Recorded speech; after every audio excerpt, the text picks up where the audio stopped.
Welcome back to the Video Marketing Conversation, and today we're continuing the discussion with Judy Mode with the Social Executive Council. And Judy, when we broke away, we were just getting into the meat of what you're seeing in the group about that the problem is understanding the problem that our buyers have. Mm-hmm.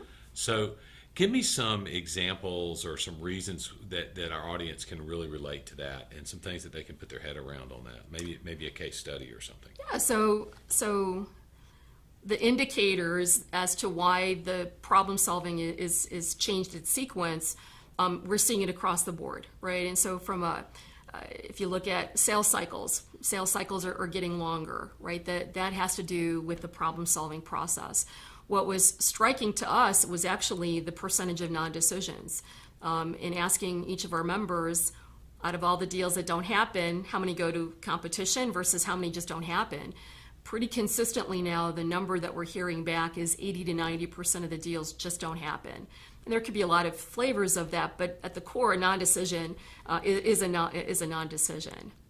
So, and you also touched on an example with me before we got in the studio about a disaster recovery type company and their sales cycle being so long. Can you touch on that real quick? Yeah, so I spoke with a company that does provide some disaster recovery services, and I asked a simple question, which was how long is their sales cycle? And they said 18 months. And so normally if I hear 18 months, then that tells me that somebody's getting ready to spend, 7 or 8 figures. But that wasn't the case for what they do. It was actually a relatively small investment, which led me to ask the question, why, right? If your decision maker is a CIO, these are people who know how to make a decision. So why is it taking them and their team 18 months to figure it out? Where are they getting stuck? So we have to back up, as you said, back the bus up and look at where the problem is or what the problem is. How, as a company, how can I do that? What are some things that I can do, or what are some things that you coach us to do? Sure. So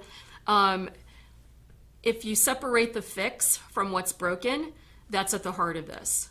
So for example, can you write a problem elevator, right? Every company has a solution elevator, whether it's that one sentence or that paragraph or that page that really describes what you do, your value proposition.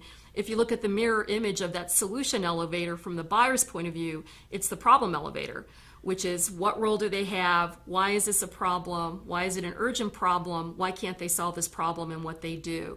That problem elevator is actually at the heart of what we're talking about, and yet nobody has one. So that would be the place that I would start. And can you give me an example of that? You and I were talking, you had a great example that you mentioned earlier. Yeah, I mean, for my company, we don't lead with what we do. The problem that we solve, that B2B technology companies have, is the more disruptive their innovation, whether it's a unique innovation or a unique approach to solving a problem, the more complex their buyer's adoption. And that's the problem that we solve better than anybody else in the market.